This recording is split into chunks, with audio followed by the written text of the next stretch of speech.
Now, please join me in welcoming our amazing advocacy volunteer, Hal Bergsma. He will introduce Representative Longdon and Representative Dunn.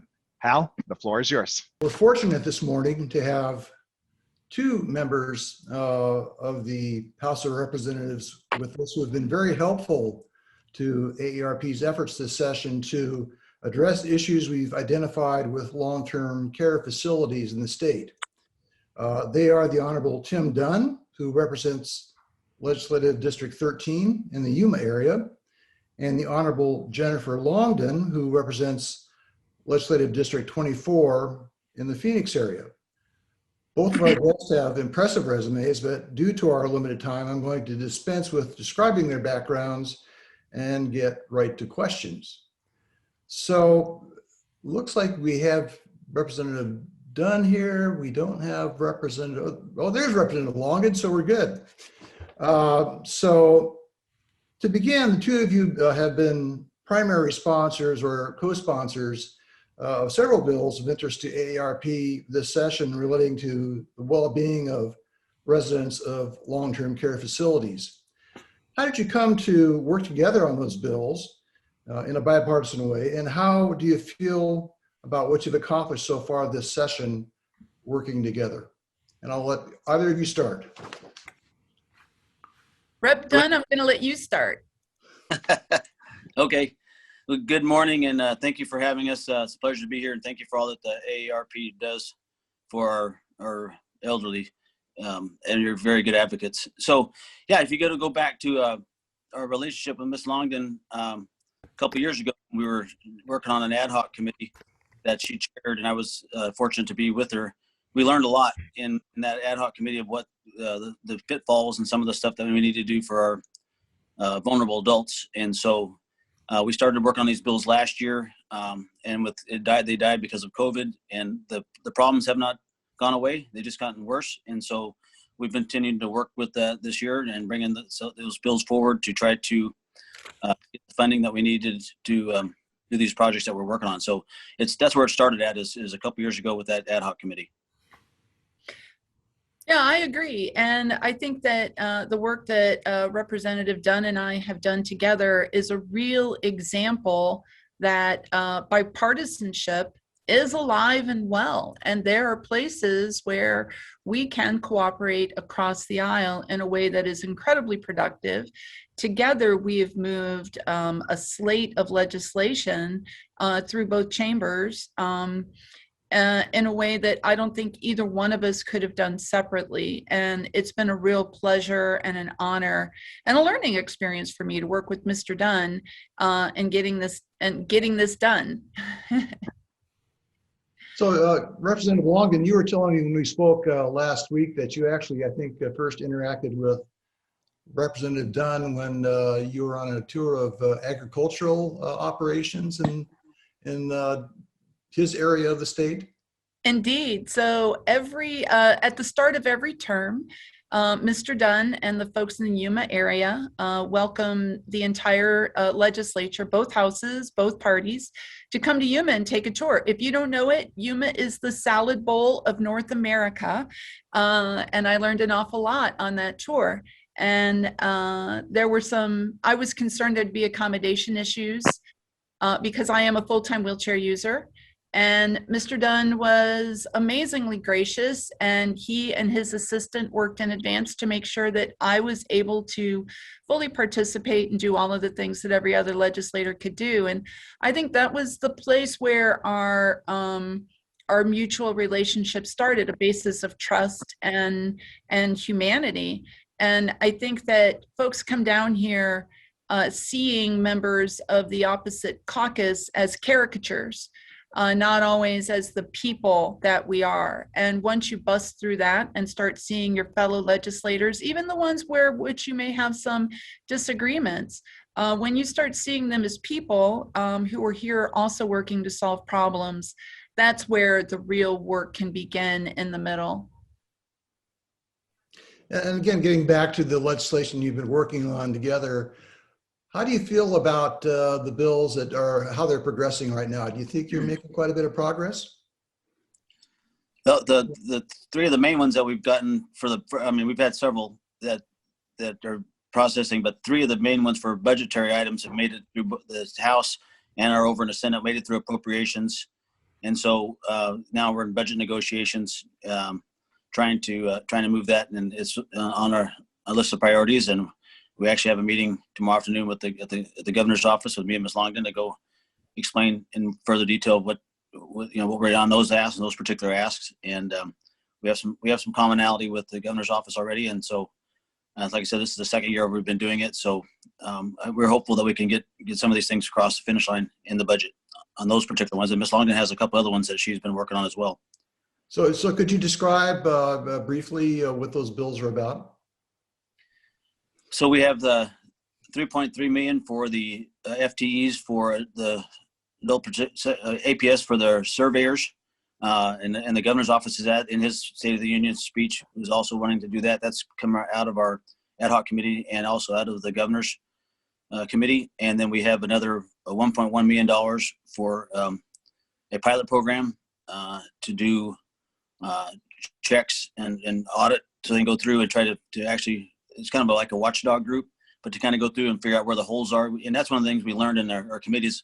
Every agency has their own degree of excellence and their specialty areas, but there's little holes in the system that are over, there's not overlapping, and we're trying to find out where those overlappings skip, and so we can try to find the abuse of that's happening in these homes. And so that's one of them for $1.1 million for a pilot program, and the other one's a $250,000 audit for APS. The Auditor General suggested we need to do that, so that's another one. So those are the 3 money bills that we're working on.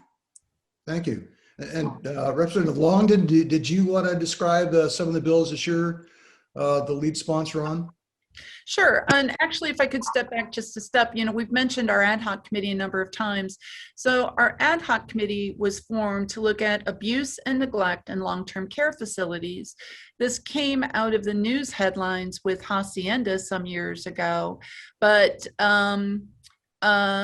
clearly it's been a long-term issue, and there are a number of factors that feed into that. So with the work that we did, Mr. Dunn and I, along with the other committee members that included AARP and a number of other disability-related organizations, we came up with 10 recommendations, and 6 of those became legislative suggestions, and Mr. Dunn and I have been working those bills ever since.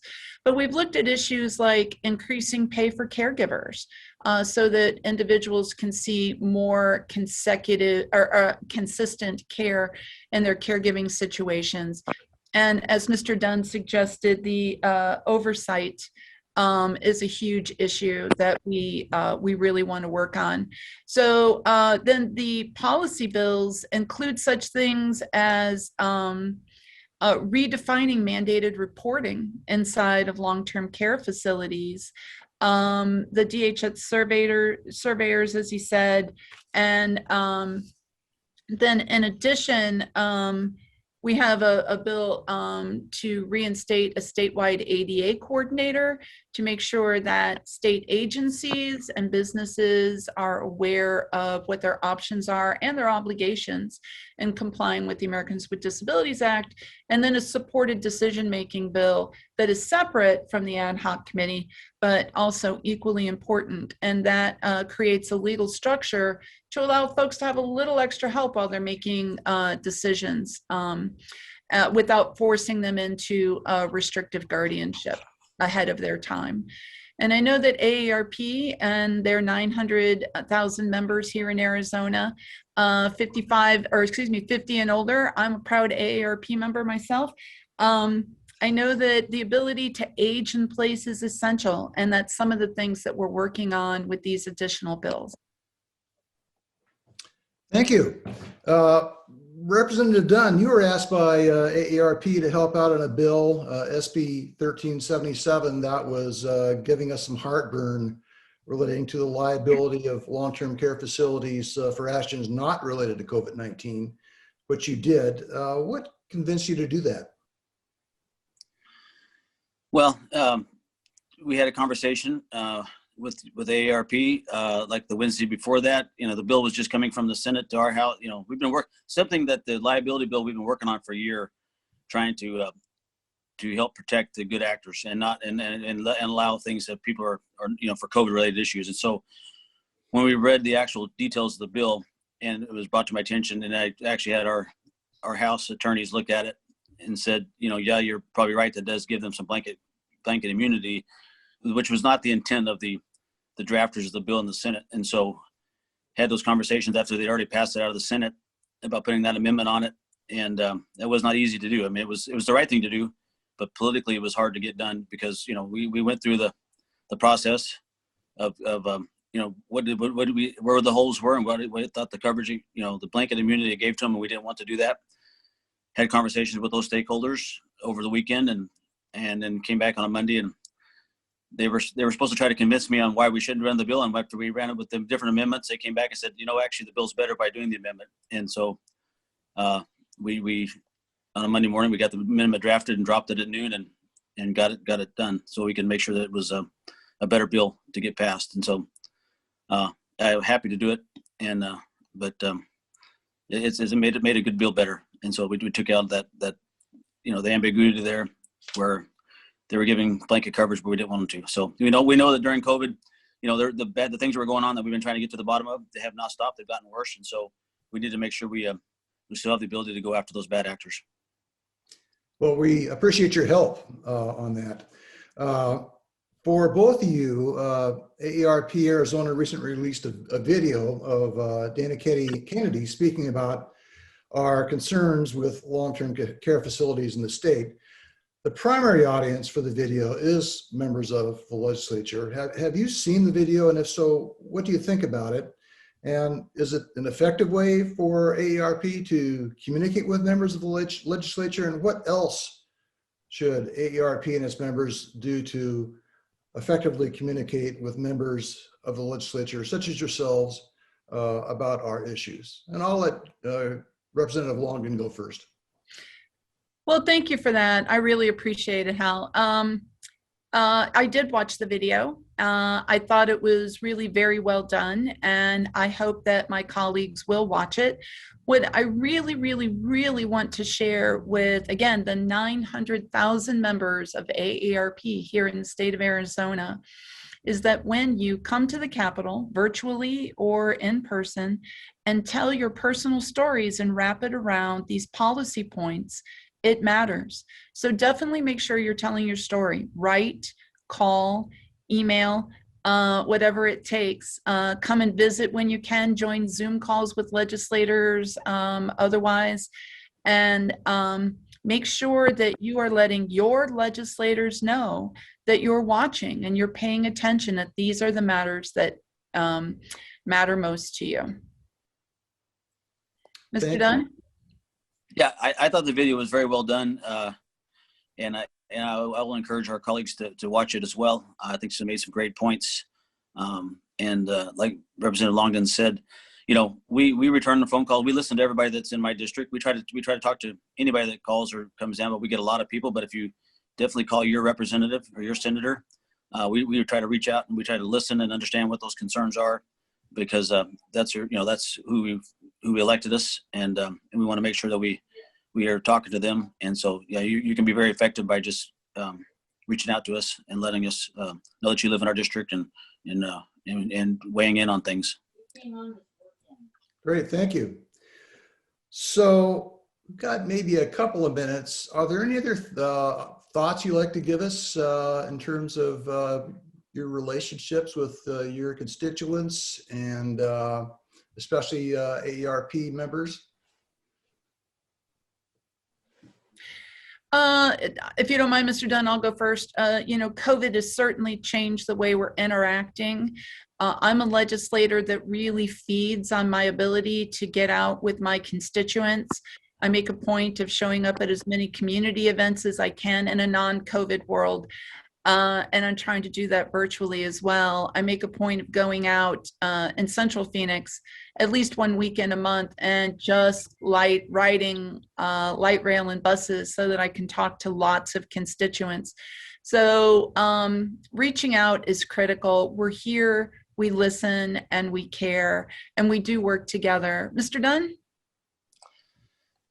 Yeah, it's my district is half of Yuma is where I live at, and then comes up to Buckeye, Brado, Litchfield Park, all the way up to Wickenburg. So we have a pretty big district. We try to talk to a lot of folks, but yeah, it's we like to be with our constituents. COVID just kind of made that harder, but it's also made it almost easier because now we can do Zoom meetings and not have to be traveling for 2.5 hours for such a big district. So it's been we do a lot of meetings, and we're happy to talk to folks. Like when they reached out to me, a couple weeks ago on that one bill and had concerns, and so we don't always agree on everything, but sometimes we can just make an amendment to make things better. That's what we're here to work with, and I think me and Ms. Longdon I've enjoyed the relationship we've had to work together and make an example for our colleagues that together we can get things done, and it doesn't have to be so partisan. And so we're just working for the people. Well, we thank you for all your work, especially on behalf of AARP. We've about run out of time, so I want to thank you both for taking the time to talk with us this morning and for all your work on behalf of Arizona senior citizens.